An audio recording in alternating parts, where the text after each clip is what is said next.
അധ്യായം 17 1 മുതൽ 7 വരെയുള്ള വാക്യങ്ങൾ. പാറയിൽ നിന്ന് ജലം.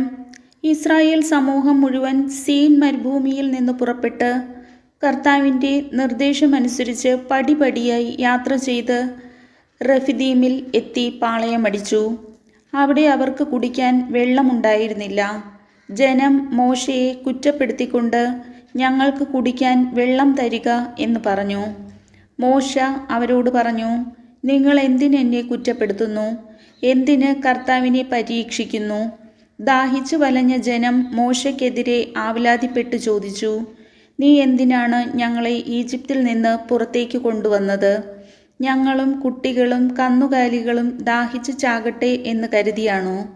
മോശ കർത്താവിനോട് നിലവിളിച്ചു പറഞ്ഞു, ഈ ജനത്തോട് ഞാൻ എന്താണ് ചെയ്യുക?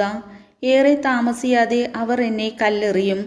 കർത്താവ് മോശയോട് അരുളി ചെയ്തു, ഏതാനും ഇസ്രായേൽ ശ്രേഷ്ഠന്മാരുമൊത്ത് നീ ജനത്തിൻ്റെ മുൻപേ പോകുക. നദിയുടെ മേൽ അടിക്കാൻ ഉപയോഗിച്ച വടിയും കയ്യിലെടുത്തുകൊള്ളുക. ഇതാ നിനക്ക് മുൻപിൽ ഹോറബിലെ പാറമേൽ ഞാൻ നിൽക്കും. നീ ആ പാറയിൽ അടിക്കണം.